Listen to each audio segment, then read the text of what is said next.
So even though the ceasefire deal was agreed, we are told last night it has not been put into practice yet and has not got through the Israeli cabinet. So it is not there until it is there. That is because we have been here in this position many times over the last few months. Of course, never as close to the ceasefire implementation as we are now, but it appears that there is still this hitch and this wrangling over possibly the names of some of the Palestinian prisoners to be released from Israeli jails. A little earlier, I spoke to our Gaza correspondent Rushdie Abu Alouf, who is monitoring things from Turkey, and I asked him what he was hearing from his sources in Hamas. I just got a message from a senior Hamas leader in Doha who called me, and he said, look, we are committed to the ceasefire and what is agreed on the ceasefire and what is announced by the mediators.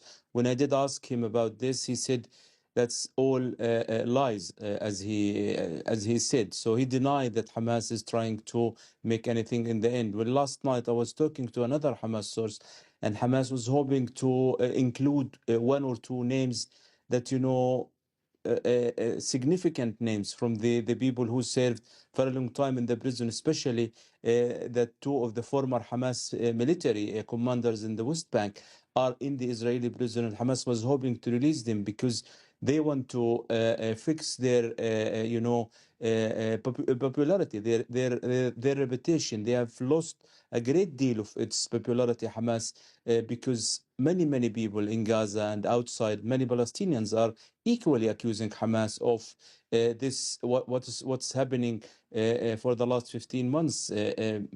Not all of Palestinians are in favor of the 7th of October attack, but what we are getting from Doha this morning is that Hamas confirmed that they are committed to the ceasefire terms and to what is announced by the mediators. That's what they told the BBC this morning. Rushdie Abu Alouf there. Let me just give you a sense of where we are, because this is the very heart of Tel Aviv, and since the 7th of October, as I say, families and relatives of the hostages have been camped out here to put pressure on the Israeli government to reach a deal with Hamas. You can see here the names and faces and ages of many of the hostages that remain, some 98 hostages still in Gaza, and under the ceasefire deal, in the first phase of the ceasefire, 33 would return with batches released every week. This has also been the site of protests, regular protests, weekly protests since the 7th of October and since the war began.